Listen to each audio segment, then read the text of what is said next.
Halo semua, jumpa lagi dengan saya Depri Saipullah. Kita sekarang akan membahas sebuah topik yang sedang hangat-hangatnya dalam sepekan ini, yaitu kuota 8 pemain asing di BRI Liga 1. Tambahan kuota untuk pemain asing ini memicu protes dari para pemain lokal karena merasa bahwa kompetisi di Indonesia akan semakin dipenuhi oleh pemain-pemain asing. Bahkan keluar tagar, apakah ini kompetisi sepak bola Indonesia, dengan tambahan tanda tanya. Beberapa hari lalu, beberapa pemain lokal menyuarakan kegundahannya itu. Kalau bicara soal pemain asing, saya harus mengulas dulu bagaimana sebenarnya sepak bola dunia saat ini. Kalau kita melihat keluar ke kompetisi luar, pemain asing atau bukan pemain asli di negara kompetisi tersebut, itu sudah jamak atau memang sudah banyak kuotanya di negara-negara lain ya. Ya bisa disebut sekarang ini bahwa sepak bola itu sudah global. Ya, kita lihat kompetisi terbaik di dunia seperti Liga Inggris. Batasan pemain asing sudah tidak ada. Data 2022 menyebutkan bahwa 2/3 dari pemain yang main di Liga Inggris adalah pemain asing. Sekitar 371 pemain. Di lapangan tak ada batasan berapa jumlah pemain yang asing yang main di lapangan. Spanyol dan negara-negara Eropa lain pun begitu. Sedangkan di PT Liga Indonesia baru mewacanakan bahwa ada tambahan 2 pemain asing, yaitu 6 pemain asing dari negara bebas dan 2 pemain asal Asia. Nantinya 6 pemain asing yang terdiri dari 5 pemain Asia, 5 pemain asing negara bebas dan 1 pemain Asia ada di lapangan. Sedangkan 2 pemain asing ada di bangku cadangan. Dan 2 pemain asing yang ada di bangku cadangan ini hanya bisa mengganti pemain asing.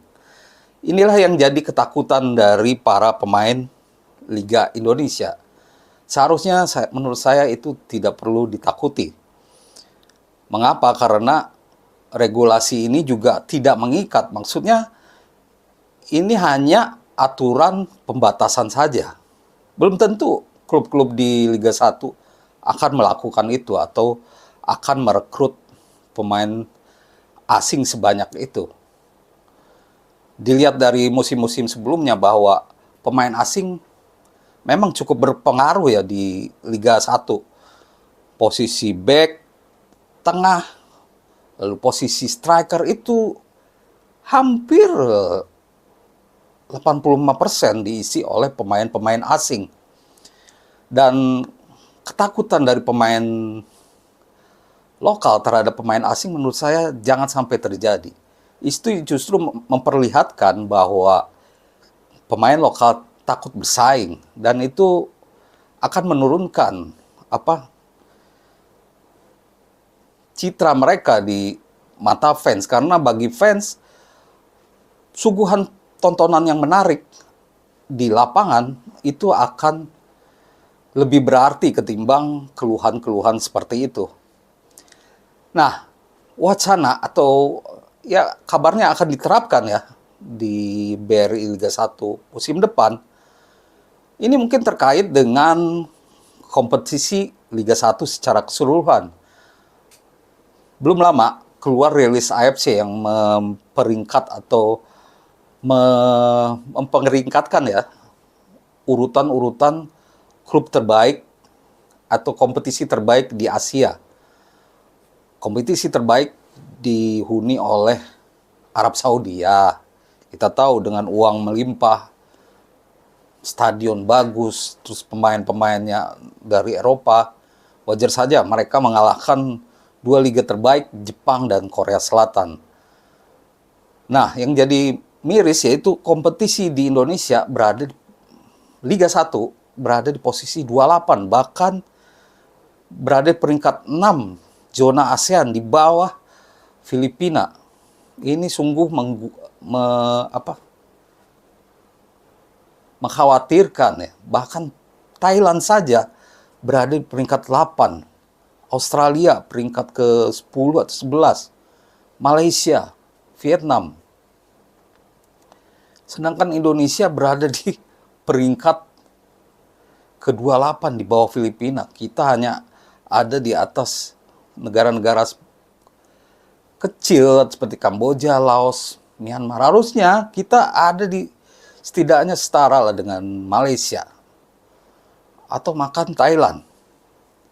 Nah inilah yang makanya ini menjadi salah satu kegusaran atau perhatian dari Ketua Umum PSSI Erick Thohir yang saat ini atau tahun depan akan memulai untuk mempermak Liga 1. Dia akan bersih-bersih katanya. Karena Erick Thohir meyakini Liga 1 harusnya ada di atas Filipina atau Singapura atau Vietnam.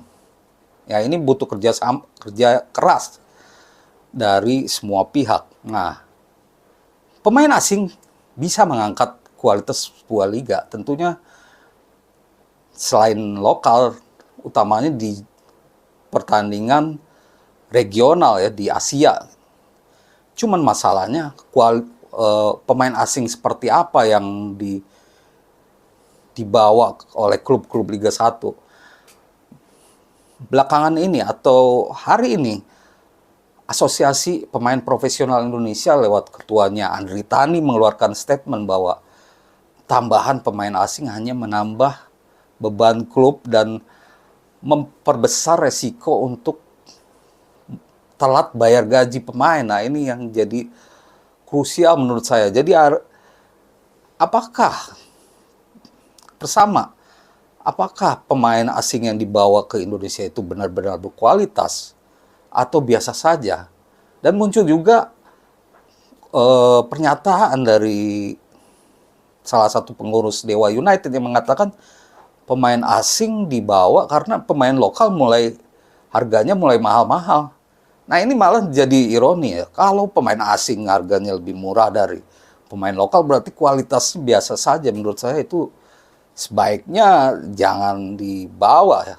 Kalau kita ingin meningkatkan kualitas kompetisi ya, pemain asingnya juga jangan yang biasa-biasa saja ya. Jangan sampai pemain asing itu malah menghuni bangku cadangan, ironis juga ya. Jadi sebenarnya regulasi baru ini agak nanggung juga ya dengan adanya dua pemain asing jadi cadangan. Kalau ingin frontal ya harusnya semua aja langsung main, biarkan bersaing.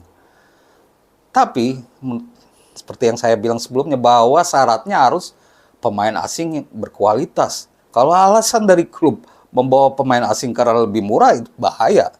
Menurut saya itu sama saja bohong dan tidak akan mengubah kompetisi di Indonesia. Jadi kesimpulannya, menurut saya pemain asing di sebuah liga itu adalah keniscayaan karena sepak bola sudah global. Kita tidak bisa lagi mentang-mentang akamsi kita harus menguasai. Tidak bisa, karena sebuah kompetisi itu merupakan sebuah tontonan menarik yang harus mengangkat kompetisi itu sendiri.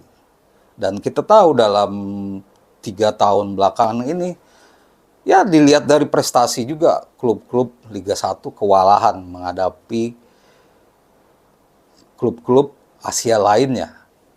Di level Asia, di Asia Tenggara aja, kewalahan melawan klub Vietnam itu jadi patokan bagaimana dan mengapa kompetisi Liga 1 ada di peringkat 28 ya, Asia dan posisi 6 di Asia Tenggara.